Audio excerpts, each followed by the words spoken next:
from beautiful Deer Valley Air Park, Arizona on this Friday, April 26, 2019. This show is brought to you by the Patriot Trading Group. They offer gold, silver, platinum, palladium. They don't store it. They don't send you a piece of paper.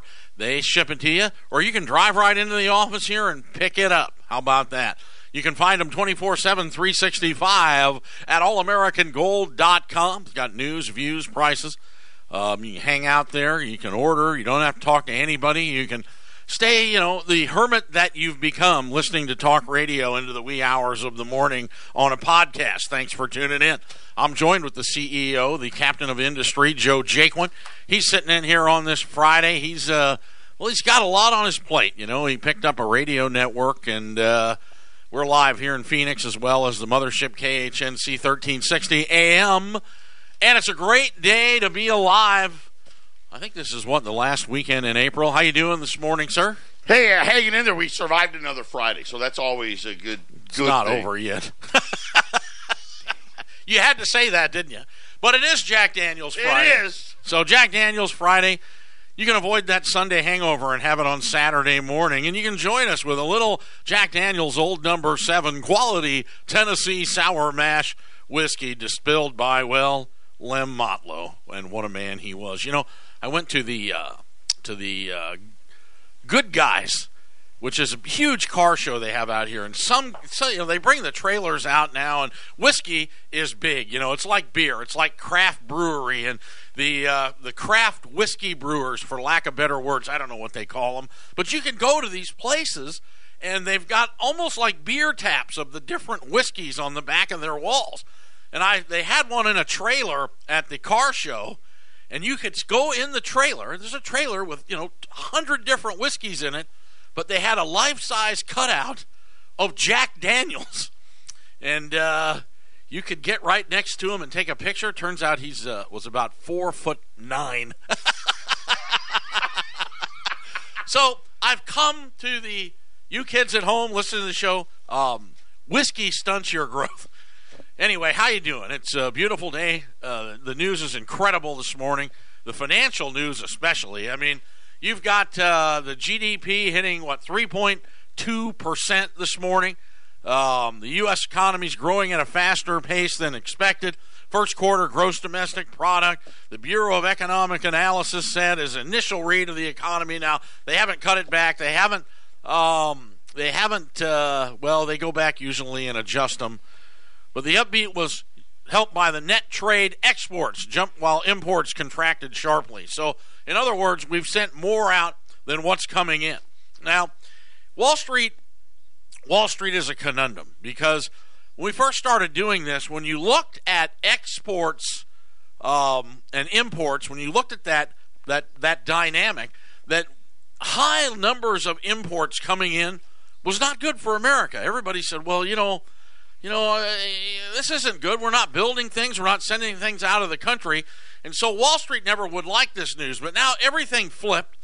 So now all of a sudden exports going out, which means that we're back building things. The Trump mantra of make America great, let's build American again, really comes down to the whole thing is just smoke and mirrors at this point in time.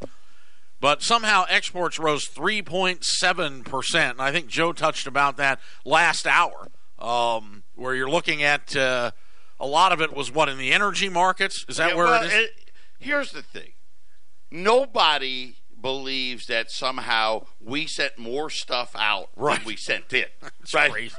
I mean, we ran a trade deficit in the first quarter somewhere along the lines of $200 billion, yet they want you to believe that somehow, look at how it helped GDP. It's like a paperwork thing. They made some crazy, ridiculous formula.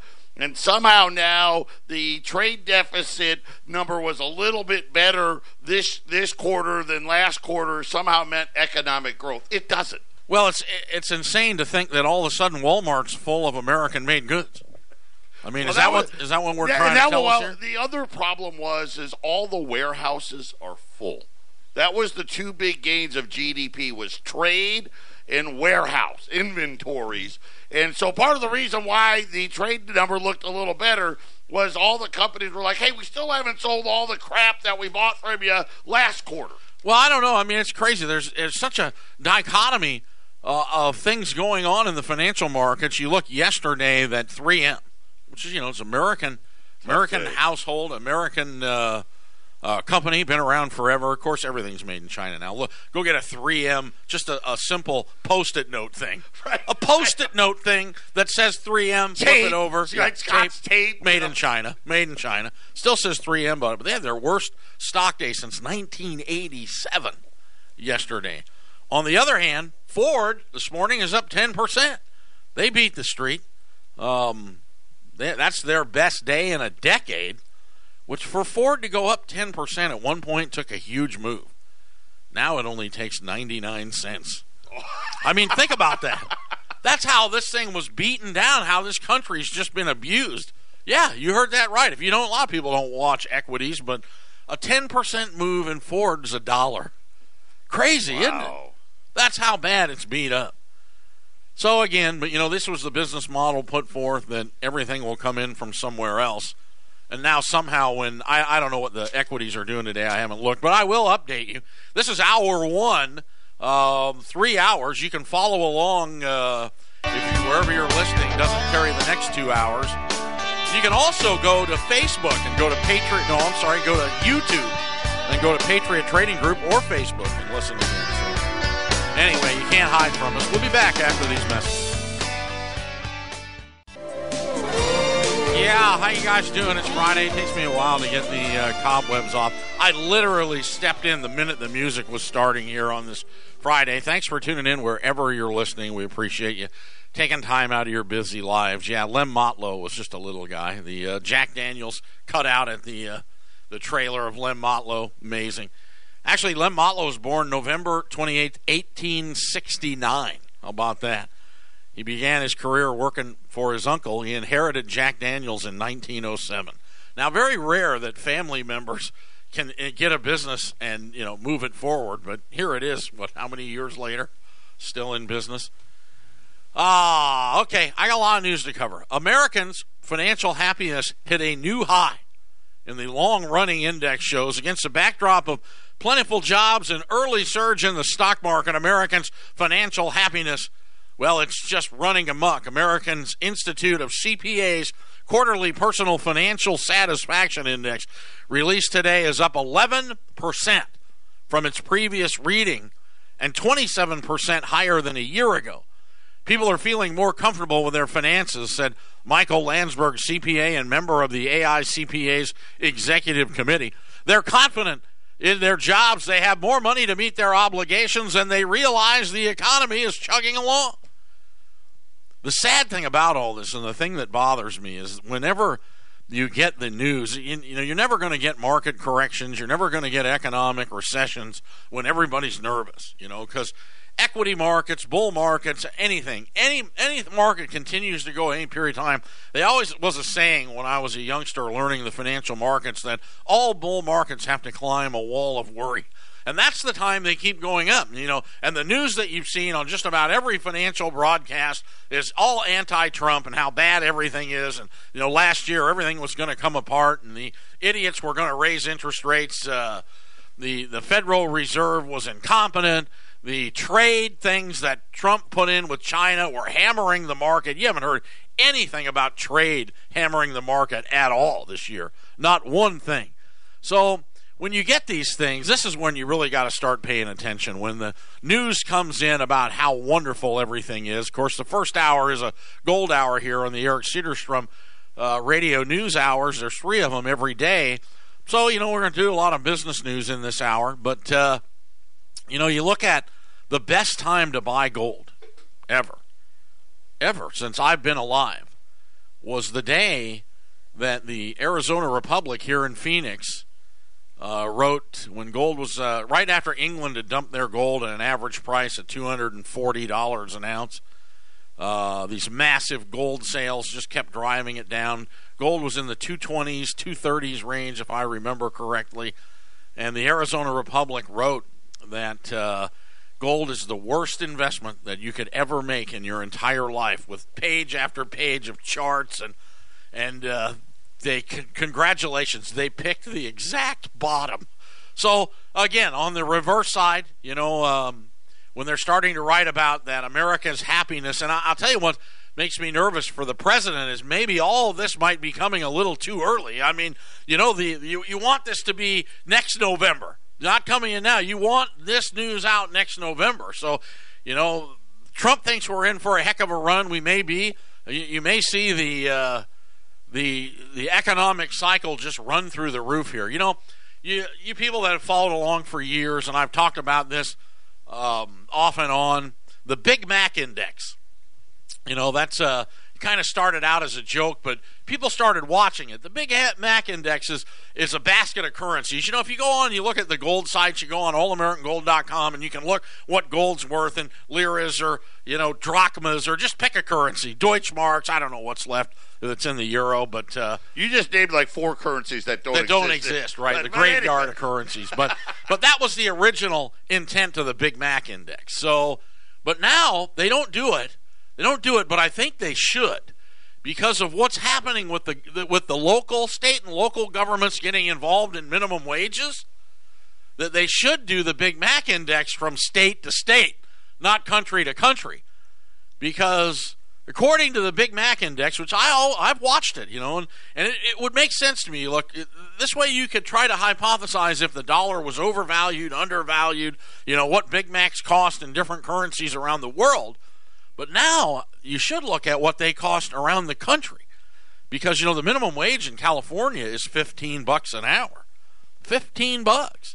And there's variety of taxes that you have to pay depending on the states as well. Right, and that should all be factored in. So if you guys are listening that put that out, the Big Mac Index, because they say the cost of a Big Mac is $5.78 today. Nationwide. Just the Big Mac. Just the Big Mac. Mac. No fries, no drink. No nothing. Except it's over $7 in California. So I don't know. So the Big Mac Index as a whole worldwide doesn't work anymore, from country to country, but from do it state to state, and then you're going to have to average that out. So this is what's happening in America. This is the Civil War that's brewing. I mean, you have states pretty much telling the federal government, well, what's the federal government minimum wage? I believe it's $7 or something. That's the most ridiculous thing. But all that is because of they can't raise minimum wage on a federal, on a government level, because then they have to admit there's inflation. Fiat floating reserve currency that is designed. I mean, in other words, the economy is designed that what cost $1 today has to cost $1.10 next year, and it just keeps going as the years go by, because they call it growth. Well, what it is, it's we all know what it is. It's the destruction of the Federal Reserve notes, the fiat floating currency that just takes more and more of it to buy, and then they're never going to pay the debt. They tack on debt. Everybody gets a check. Everybody gets paid until ultimately the currency loses its value so much that nobody will accept it anymore, and that's what happens with paper. That's what's happened with every currency since the beginning of time, and that's what will happen with this one as well. You're listening to the Patriot Radio News Hour, brought to you by the Patriot Trading Group. You can reach these fine people at 1-800-951-0592. Key House Democrats who voted in favor of impeaching President Trump are now taking a more cautious approach on the issue, according to The Hill this morning. The lawmakers that have previously voted for impeachment articles that were introduced by Al Green, not the singer, but the representative, the Democrat out of Texas. But they now want, get this, they want House committee investigations of the president to be completed. They're just more and more, like the Mueller report, everybody waited for. They're never going to stop investigating this president. It's just not going to happen. And you got to love him, man. He just gets stronger and stronger as it keeps going. The Democratic scrum, which is coming, a scrum, this is what's going to happen when we have the first debate. Is that like a rugby term? A rugby thing where they all get in the middle of the field. They're all locked. Right, they look like they're having a huddle. But in the middle is this, overinflated football. And they all push it on each other. That's what's going to happen. I mean, that's probably the best way you can describe the Democratic debate. It's going to be one heck of a scrum. But anyway, the Dems are kind of backing off a little bit. Foreign Affairs Committee Chairman Elliot Engel in New York, who had backed impeachment votes in 2017 and 18, is now urging caution. In a conference call with Democrats, Engel noted his panel is investigating Russian interference. Come on, man. We need to look at the bizarre relationship between President Putin and Trump. You guys are creating a bizarre relationship with American elected officials coming out on record hammering the Soviet Union.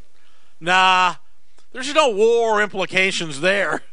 So, anyway, let's get to really important news. You think we've got a problem with illegal aliens now? And yes, that's what we used to call them. What are they now? Migrants seeking asylum? I don't know. I don't know what they are. But this is an appropriate story for Jack Daniels Friday. You think we have stupid politicians that make ridiculous rules in this country? Mexico City residents may have to take their thirsts and appease them with warm beer after a local lawmaker introduced a motion Wednesday to ban the sale of cold beer in convenience stores. You think we got a lot of illegals now? If you can't get a cold beer in Mexico, we're going to get that wall up, because that's going to be a big problem. You know, it's 100 degrees probably down in Rocky Point today. Budweiser stock was down 5% on the news. I don't know. The motion was met with incredulity on social media. So I don't know what. So you're going to have cold tequila? I don't know. That'll help, won't it? That'll fix it. Can't get a cold beer? How about a bottle of Cuervo? We got it ice cold here and a lime. Stores will be required to post sign warning patrons of stiff penalties for public drinking. Mexico City's ubiquitous mom and pop stores often sell cold beer in big bottles. You know, in Compton, what do they call them? 40s? 40s. Yeah, get some 40s. You got to get your ability with Colt 45. You think that's what they, I don't know what they drink. Got to be Bud Light. It's got to be Budweiser, yeah. Budweiser, Bud Light. So, previously promoted as family size.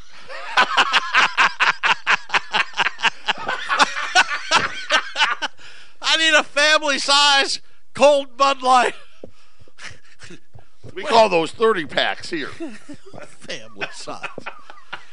Oh, man, this is bad news. I mean, you think we got a problem now? If they get this done, no cold beer. So yeah, they have family size, and apparently the convenience stores also will give you a plastic cup if you bring the family. So they're going to get rid of it. But you know what? Here they have gas stations, you know, the craft brewing.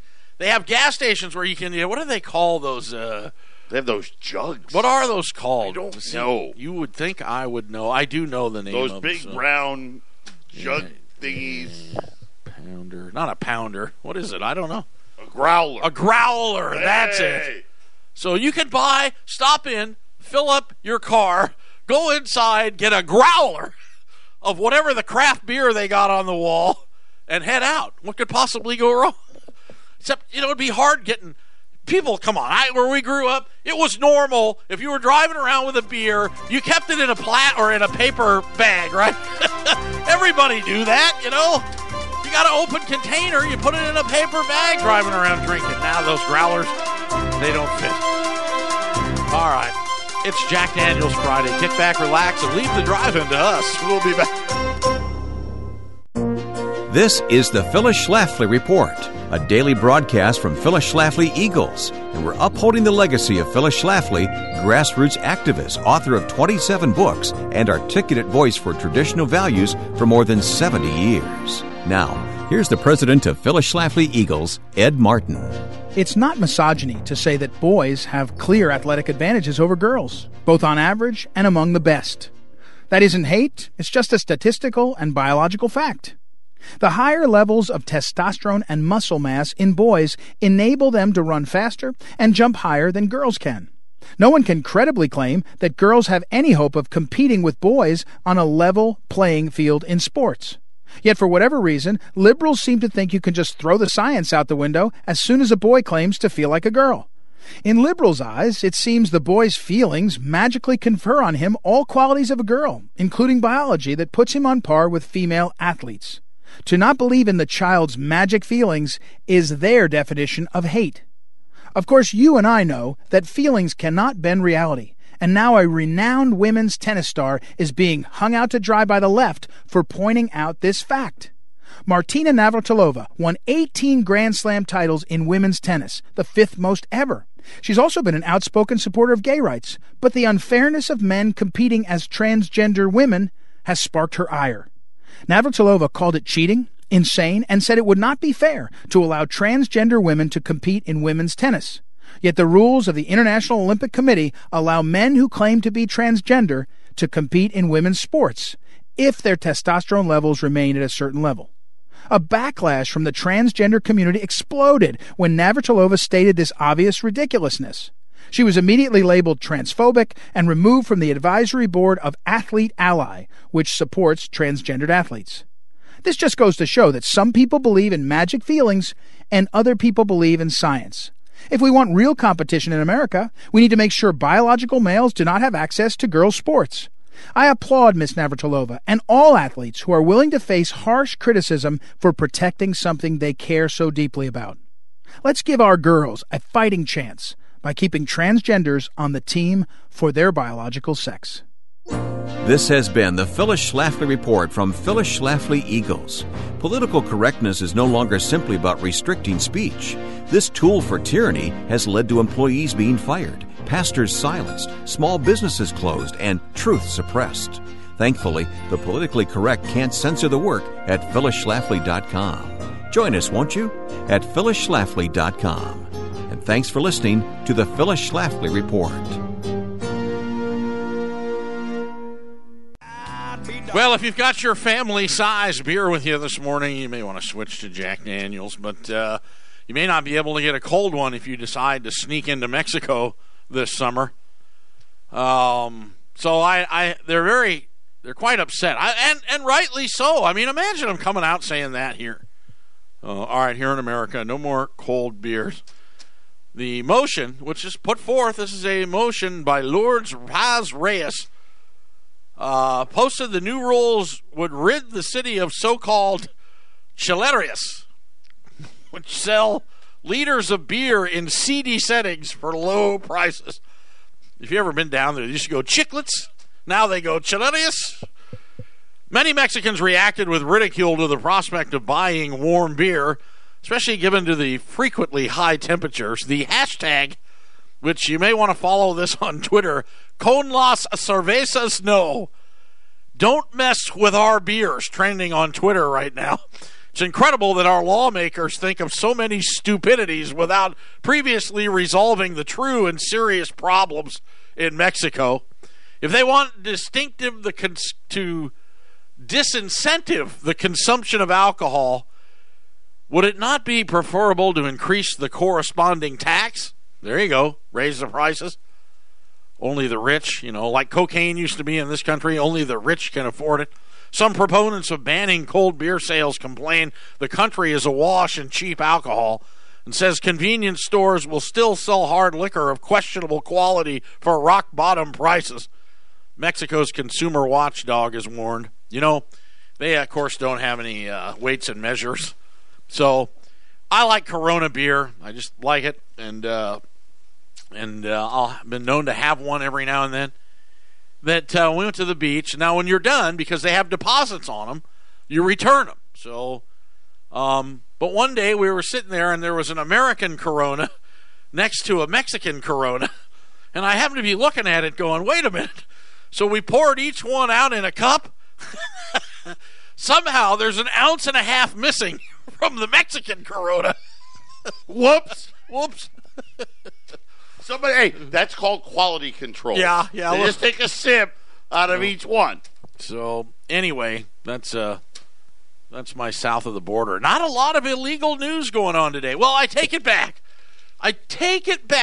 In the Arizona Republic. Now, you remember yesterday we did the story about the judge in Massachusetts, and that actually made the Arizona Republic. The story I did yesterday on the migrant who escaped. Federal prosecutors charged a Massachusetts judge with obstruction of justice and perjury yesterday, saying she prevented immigrant agents from arresting an immigrant. The ICE agents were waiting out in the lobby to arrest this guy. He's done. He's in front of the judge. He's going to jail. Going to jail. And nope, the guy just doesn't come out. So the ICE agent goes, well, where's this guy? You know, he's a drug dealer. He's arrested for dealing drugs. Oh, we let him go out the back door. Well, apparently that's ired a lot of people. So, yeah, I mean, judges, you can't do that. You know, remember the sworn in to uphold the Constitution and all that, you know, and that means protecting our borders, by the way. So, anyway, they're going after them. So, finally, something. But how about this one? This is amazing. This is an Arizona/Colorado story. Illegal Pete's. You ever eaten at one of those? It's a food chain that started in Colorado. You, Joe, ever have? I've never had one. Okay, well, they have pretty good food. They had one, I think, in Boulder. I ate at the one in Boulder years ago. But anyway, 4 years ago, after its expansion to Arizona prompted student protests and boycott threats, the Colorado-based burrito chain Illegal Pete is again fighting backlash against its controversial name. Come on. The word illegal in Delaware? Are they really getting up that far? This, again, is part of the population management growth management of the population, which is because American people are reproducing at their lowest rate ever. The fertility of American citizens, I don't care what color you are, where you're from, if you're an American citizen, the fertility rate is the lowest it's ever been since they started counting it over a century ago. So the growth management programs, apparently in Delaware, is to bring in illegals. So Delaware is having trouble granting the corporation because of the negative connotation of the word illegal. I mean, it's just amazing. According to a free speech lawsuit the company filed Monday in federal court, the state told the company that the application was not in the best interest of the people. Come on. Illegal Pete's selling, hello, Mexican food? A little irony in all of that. It's absolute insanity. Would only consider granting the request of Illegal Pete's changed its name. So now they're going to change the whole name of the chain to Asylum Seekers. No, I'm just kidding. I threw that in.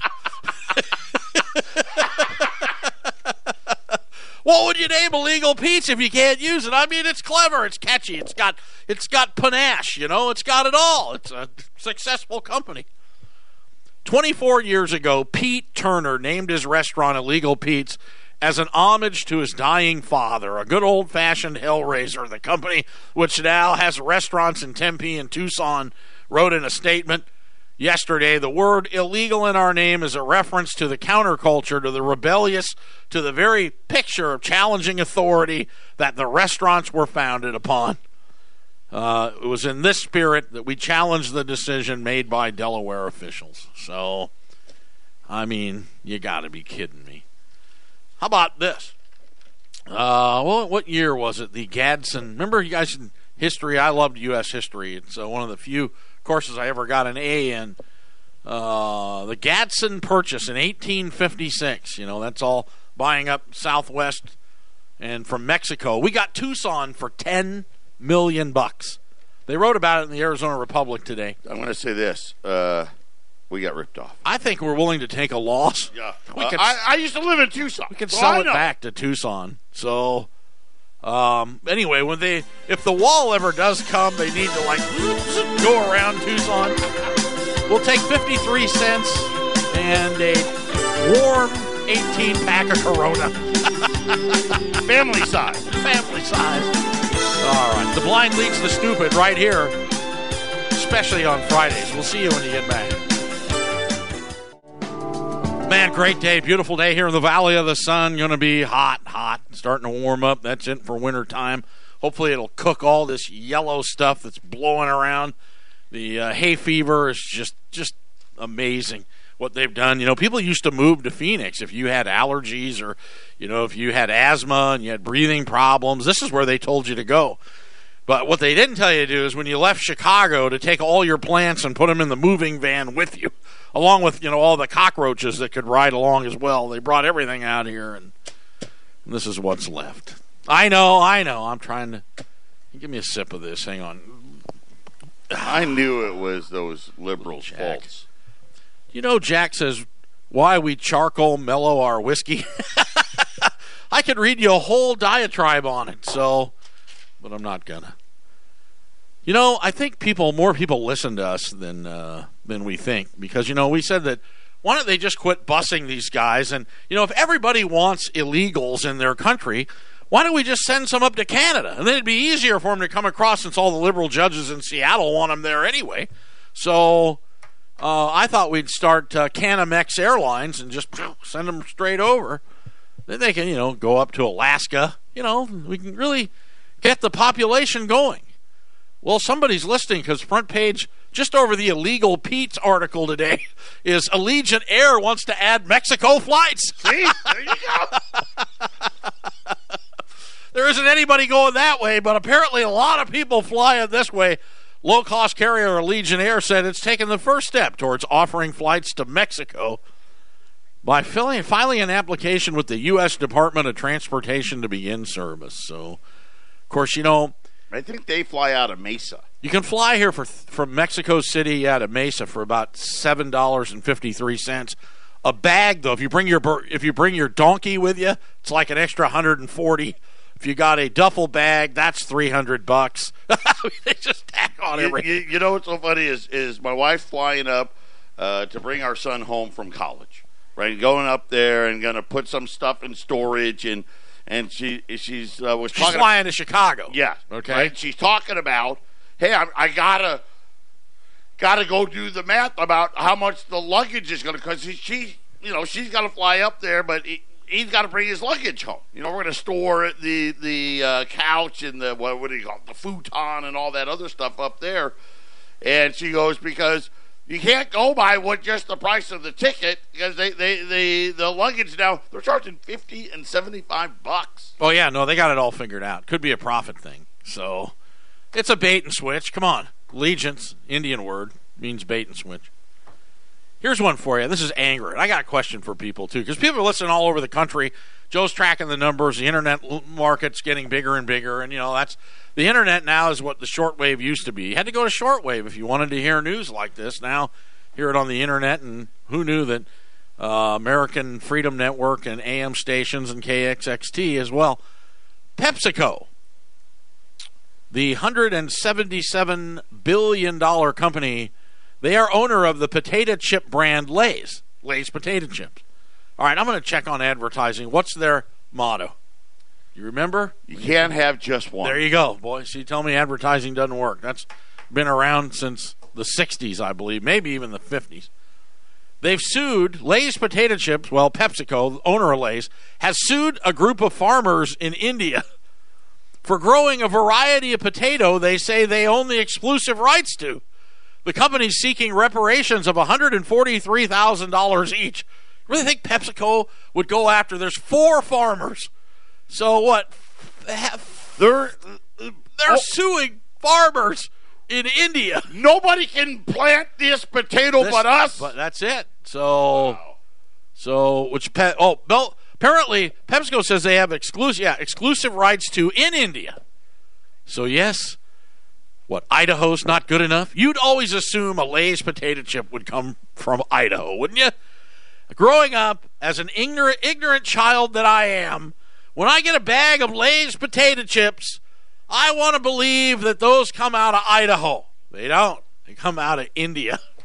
How about that? Wow. So PepsiCo is India's largest processed grade potato buyer, and amongst the first companies to work with thousands of local farmers to grow a specific protected variety of potatoes. It told the Communist News Network, in this instance, we took judicial recourse. Well, $143,000 to a Indian farmers, probably a ton of dough. So they put 4 of them out of business. PepsiCo said it's given permission to several hundred Indian farmers to grow the special potato, but not to the farmers in the lawsuit. Wow. Two of the farmers are named Fulchan Kashawakalaka and Surish Kashawadahara, both from the city of Disa, the northwestern region of Gujarat. Well, I know Walla Walla Holla. He's a good guy. He's all right. I don't know what he did wrong. I don't know. I guess I didn't know that my Lay's potato chips are from Disa, Idaho. Anyway. By the way, the potato and the potato chips, that's it for me. I'm never eating these things again. Pascal says the growing of the potato is FL-2027 without permission. You're in a heap of trouble, boy. Is a rights infringement. So when you eat the potato chip and you're like, it tastes different? This doesn't taste like an FL-2027 to me. You want to know what really tweaks my melon? Is that, because we have a ranch up in north of Spokane, Washington on the Canadian border. When you get up there, you can get Lay's biscuits and gravy potato chips. They are excellent. I'm a biscuit and gravy type of guy. Me and Larry, the cable guy, could corner this market. So, say this again. Lay's potato chips makes a biscuits and gravy. Like you can get chive and onion and blah, blah, blah. They don't sell them here. They do not sell them in the Southwest. Somebody did a marketing thing and figured, those hippies down there won't eat these things. Only real farmers, real men, eat biscuits and gravy potato chips. I don't know why. Stay away from the FL 2027 chips, though, if I was you. We'll be back. Hey, you're listening to Eric Cedars from Radio News Hour. Follow us on over to 1360 KHNC for 2 more hours of fun and frolic. Or you can also go to allamericangold.com and listen there. Just a plethora of places to go anymore. You can't hide from us. And let's face it, everybody's entitled to my opinion. The illegal Pete's thing, I didn't turn the page. Joe pointed out to me, that Delaware won't allow, they don't want to allow the words illegal, and bad connotations. That's their words. Connotations brings up, poor people. And they're not illegals. They're just nice people sneaking in here. But they have approved, officials in Delaware have approved companies called, you ready for this one? Illegal People Touring, Inc. That's okay. It's okay to bring Illegal People Touring, Inc. That name's fine. I think they're onto something there. So are these people sneaking in? Oh, no. We're on a tour. Off to your left, you'll see a dozen Ford Broncos. With official-looking people, guns, nightsticks, and hats. Yes, that's part of the tour. How about this one also? Hate Media, LLC. That's allowed, okay, but yet Illegal Pete's, Hate Media, LLC. I'll bet they'd carry this show. Joe, get them on the air. Get them on the horn. Okay, you can't have Illegal Pete's because of bad connotations. How about Murder on the Menu, Inc.? You don't think that's, maybe a vegan having a little fun there. Murder on the Menu. Yes. How about an even better, okay, God forbid, Illegal Pete's, Sexy Mofo, Inc. has been approved. Sexy Mofo? What's wrong with that? Sexy Mofo. Oh, yeah, but we can't have it illegal. This is the Delaware Corporation Commission. I wonder if Illegal Pete's served Italian food, if it would have been okay. Oh. Yeah. Oh, illegal. So, probably not. And finally, they also approved Bloody Murder Sports Incorporated, among others. So, I have to tell you, that's just crazy. People, they just don't understand. Politicians don't understand. Why? Because most of them never worked for a living, Right. You got a liberal arts degree, your parents are rich, and I got a job on the Corporation Commission. Good job. We're very proud of you. Here's a new car, honey. Yeah. Anyway, you're listening to, I don't know what we're doing. What a weird day. I mean, you talk about absolute useless knowledge that will, make you think about the FL 2027 potato at Illegal Pete's. Don't have the chips at Pete's. So here's one. I'm coming in, I got satellite on, and I hear a commercial for Dick's Sporting Goods. You know, of course, all you conservatives listening hate Dick's Sporting Goods because they don't carry guns or any weapons anymore. But these people, you talk about not knowing your market, they're running an ad on Fox News. Who do they think's listening? You know, when you run that ad on CNN be really happy. They want to do business at Dick's Sporting Goods. So, Joe, what's markets doing? So. The Dow is up 17 points. The Nasdaq's negative. Gold's up $12 now, $12.87. Silver's up 16 cents at $15.05. And don't forget the $20 Liberties and St. August's $13.50. I'm ignoring. I can't see that gold's up another $12 today. 800-951-0592. Hey, Eric Cedars from here. 2 more hours just getting started. So kick back, have a Jack Daniels, a warm beer, and an illegal Pete's burrito. You'll be dead by 5. We'll see you here.